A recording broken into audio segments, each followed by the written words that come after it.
Olá, meu nome é Erika Camargo, sou médica de família, paliativista, e aqui nesse canal do YouTube eu falo um pouco sobre cuidados, sobre pacientes que precisam de cuidados, sobre famílias cuidadoras. E caso você se interesse por esse tema ou saiba de alguém que pode se beneficiar dessas discussões, eu te peço que se inscreva, que compartilhe, que divulgue para que a gente possa oferecer um cuidado mais digno para as pessoas a cada dia. Bom, hoje eu gostaria de falar um pouquinho sobre AVC. E se por um lado é muito importante falarmos sobre prevenção do AVC, também é muito importante falarmos sobre a identificação precoce do AVC, para que nas situações em que seja, por exemplo, um AVC isquêmico, haja a oportunidade de uma intervenção que modifique a evolução das coisas. Precisamos falar também sobre aquela situação em que talvez não foi possível fazer essa identificação precoce, esse tratamento precoce, ou talvez a pessoa não fosse elegível por qualquer outro motivo, e há uma evolução para um quadro de grande dependência, de maior ou menor dependência. Então, a pessoa que dias atrás vivia a vida de certa forma normalmente, não precisava de ajuda para fazer as atividades básicas ou mesmo um pouco mais complexas do dia a dia, agora, após um AVC, de uma forma abrupta, ela passa a precisar de ajuda. E aí, eu gostaria de falar especificamente hoje sobre essa transição do hospital para casa. Para os familiares que cuidam, isso é um momento de se sentir perdido, confuso, inseguro, né? Por quê? Nós vamos precisar aprender a desempenhar uma função de cuidado que talvez não tenhamos nenhuma familiaridade. E às vezes o cenário hospitalar está muito focado nas medicações, nos exames e na estabilização clínica para que a pessoa possa ir para casa.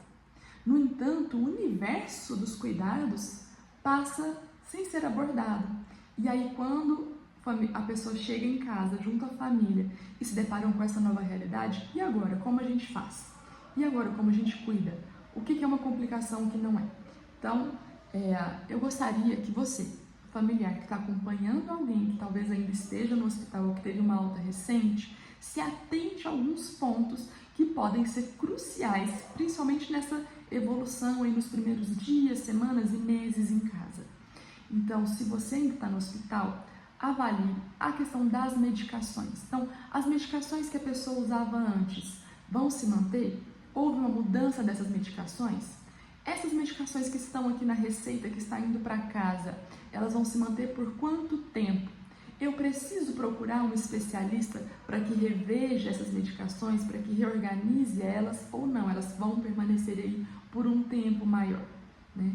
Precisamos avaliar também se todos os exames da investigação da causa do AVC foram feitos no hospital ou se ainda há pendências. Então, a gente investigou se tem a presença ou a descompensação de um diabetes que precisa de ajuste, se tem complicação relacionada à parte renal, aos eletrólitos, ao colesterol, que precisa de uma intervenção para prevenir novos eventos de AVC. Então, foi identificada a causa desse AVC? Temos um laudo de um eletrocardiograma, ou mesmo de um Holter, de um ecocardiograma, se for o caso. Temos um ultrassom Doppler de carótidas para identificar se tem placas nas carótidas que podem, de repente, aumentar o risco de um novo AVC ou não. Temos uma imagem de crânio. Foi feita uma tomografia. Foi feita com contraste? Foi feita sem contraste? É preciso repetir? Em quanto tempo? Então, essa investigação também precisa ser esclarecida. Nem tudo será feito no hospital, nem tudo está disponível no hospital. Então, mesmo que a pessoa vá ter um acompanhamento externo, é necessário uma programação. Outro aspecto importante a se avaliar, como que está a questão da deglutição? Então, o AVC afetou a capacidade da pessoa engolir com segurança, sem que esse alimento possa ir para o pulmão e provocar pneumonias de repetição? Então, caso tenha havido alguma alteração nesse sentido, a pessoa antes comia normalmente, agora está precisando fazer alimentação pastosa. Então, houve uma avaliação por uma fonoaudióloga, um fonoaudiólogo, para definir a segurança dessa via oral, se é necessário pensarmos e planejarmos uma sonda nasoentérica, sonda nasogástrica, ou mesmo uma gastrostomia, Ah, não, foi feita a avaliação, está segura a via oral, mas nesse momento com um ajuste da consistência, com o alimento mais pastoso, né? Com a água espessada ou não. Então, é preciso fazer essa avaliação. Ah, não foi possível fazer essa avaliação. No hospital não temos este profissional. Então, como que está a programação para que isso seja feito externo? Até lá, a pessoa vai usar uma sonda ou não será necessário? Então, isso é importante se definir. Vamos supor que seu familiar precisou da passagem de uma sonda nasogástrica ou nasogênica. Então, nós precisamos saber de uma programação. Há uma estimativa dessa sonda precisar ficar aí por mais de 60 dias? Se há, quais são os passos para a gente, de repente, direcionar uma gastrostomia que, né, concede um maior conforto, uma maior tranquilidade, tanto para a família quanto para o paciente? Ou não, essa sonda vai ficar aí por enquanto, porque a depender da avaliação de um profissional fonoaudiólogo, pode ser que ela saia, ela seja retirada e a pessoa vá treinando essa alimentação via oral. Então, é preciso e importante ter essa perspectiva, certo? Além da questão da alimentação, outra questão importante a se aprender, caso a pessoa não consiga, esteja conseguindo fazer a higiene oral sozinha, é aprender sobre como fazer essa higiene oral de forma adequada. Por quê? Uma higiene oral mal feita, talvez a pessoa está com uma disfagia, está com uma dificuldade de engolir. Está segura ela comer via oral, mas a gente precisa de um ajuste de consistência. Será que não está ficando resto de alimento na boca da pessoa, que pode aumentar o risco dela ter uma pneumonia, né? Então,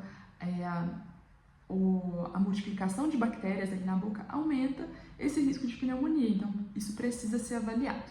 Então, falamos da higiene oral, falamos da via alimentar, vamos falar também da questão da fala.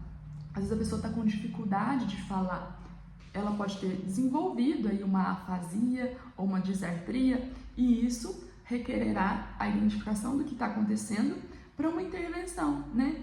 Então, só cuidado, talvez no hospital não haverá tanto esse esclarecimento ainda, mas cuidado para não se frustrar. Às vezes você fala, a pessoa ela entende o que eu falo, mas ela não consegue responder.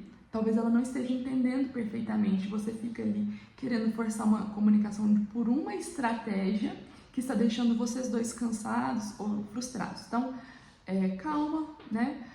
Vamos tentar tranquilizar o seu ente querido e procurar essa avaliação para discernir que tipo de dificuldade de fala a pessoa desenvolveu, para que vocês desenvolvam uma estratégia de comunicação que seja benéfica e que ajude a todos, tudo bem? Caso a pessoa esteja acamada ou com uma hemiplegia, dificuldade de andar, se você ainda está no hospital, é importante que você identifique os equipamentos que você precisará em casa para ajudá-la no dia a dia, para quando ela chegar lá, você não precise, se possível, né, ficar, vocês dois, né, vocês dois eu digo a família, né, o cuidador e a pessoa desconfortáveis ainda. Então, converse com a pessoa de quem você cuida, diga que quando ela chegar em casa haverá algumas adaptações esperando por ela, prepare ela para essa transição, que às vezes a gente fica tão preocupado em resolver tudo que a gente não pensa que chegar em casa e se deparar com um andador, com uma cadeira de rodas, com uma cama hospitalar, com barras de segurança no banheiro que não estavam antes ali, pode ser um baque para a pessoa, pode ser difícil para ela, né? É difícil. Então, faça esse preparo, converse, explique, fala, olha, nós fizemos essa adaptação na sua casa, na nossa casa, mas é para uma maior segurança, para que nós possamos ter uma maior liberdade nesse cuidado, nos sentirmos mais à vontade nesse cuidado, para que todos sejam ajudados e a gente consiga se desenvolver a partir daí, tudo bem? Então faça esse preparo, converse com a equipe de saúde que está cuidando sobre o que você vai precisar nesse momento, né? Você vai precisar de uma haste para ajudar na dieta, para pendurar a dieta.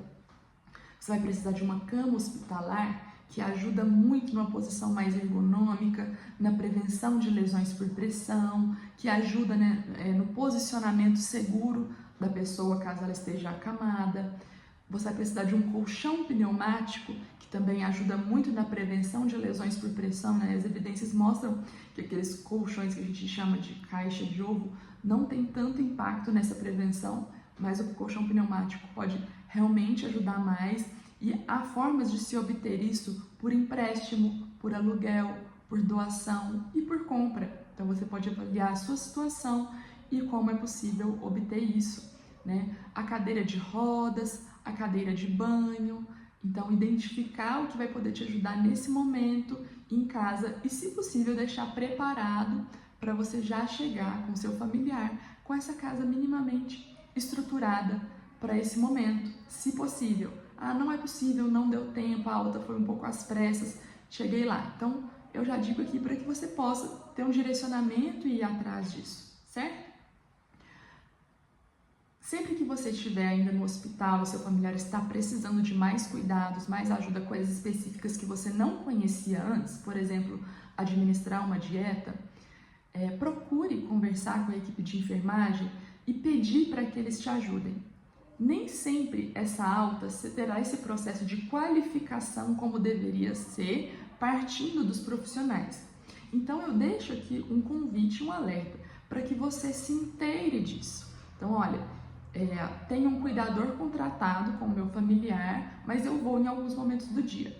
Então procure, se essa pessoa que está lá com o seu familiar não é quem vai cuidar dele no dia a dia, ou dela, procure você estar lá nos momentos mais chave, mais cruciais. Por exemplo, no momento do banho, em alguns momentos de passagem da dieta, em alguns momentos de passagem da medicação, para que você possa tanto ver o profissional de enfermagem fazendo, quanto fazer sob supervisão, para que você aprenda e quando chegar em casa você não tenha que fazer isso, né, no sufoco, na correria, sozinho. Então, é uma oportunidade para que quando o seu familiar ainda está no hospital, você vá se inteirando dessa rotina de cuidados, de como fazer de uma forma que seja segura, de uma forma que não prejudique tanto. Então, como que eu passo o meu familiar do leito para uma poltrona? Posso deixar essa poltrona ali do lado, coladinha na cama, para que, enquanto eu vou me habituando a isso? Como eu viro meu familiar? Como eu faço uma troca de fraldas de uma forma com mais técnica para que ajude a todos, né? Então, fazer essa pesquisa, essa participação vai impactar positivamente o seu cuidado. É importante aprender sobre prevenção de lesões por pressão, que é o que a gente antigamente costumava chamar de úlcera, né? Ou de úlcera, né? Escara, né? São nomes que costumavam ser dados, hoje a gente chama de lesão por pressão. Então, a lesão por pressão tem vários graus, né? Desde quando ela fica só vermelhinha até quando abre uma ferida maior. E aí, nesse momento inicial, da forma como meu familiar está agora, que tipo de cuidados eu preciso? E a lesão por pressão, ela é dinâmica. Então, eu vou precisar saber quem será minha referência lá fora para essa abordagem, caso meu familiar já tenha uma lesão, né? Se não estivermos mais falando de prevenção, mas de tratamento, quem será o profissional que poderá me orientar? Outra questão importante é a atenção às emoções do seu familiar. Então, muitas vezes o familiar estará consciente, orientado, vigil, percebendo tudo o que está acontecendo e as limitações que ele apresenta agora do ponto de vista físico. Então, caminhar com ele nesse processo de adaptação, estando atentos às suas emoções, sabendo que, embora seja natural ficar triste, se houver sinais de uma tristeza ou de uma ansiedade desproporcionais ao que está acontecendo, que por si só estão gerando uma angústia, um sofrimento, é importante solicitar uma avaliação, um acompanhamento especificamente para essa situação, né? Quando o seu familiar chegar em casa, é importante que você leve consigo, né, se tiver, um relatório de tudo que aconteceu na internação, se precisou usar antibiótico, de que tipo de ajuda ele está precisando, para que você possa levar para a equipe de saúde que os acompanhará. Talvez será do posto de saúde, né, de uma unidade básica de saúde, talvez será do serviço de atenção domiciliar do seu município, Melhor em Casa, talvez será uma equipe particular, um home care. Compartilhar isso com essa equipe e pedir essa avaliação multiprofissional assim que possível, para que você não fique desassistido, nem seu familiar, para que vocês possam iniciar um processo de reabilitação precoce, né, sempre entendendo as necessidades em cada momento. Era isso que eu tinha para falar hoje. Se você tiver alguma dúvida que eu não falei aqui, pode colocar nos comentários, será uma alegria poder compartilhar, conversar mais sobre isso e aprofundar nesse tema que é tão importante, que tem um impacto tão grande. Então esse momento da transição para casa, ele é crucial e ele pode gerar muita ansiedade e angústia. Então, se esse vídeo puder te ajudar, eu fico feliz, tá bom? Um abraço, até a próxima!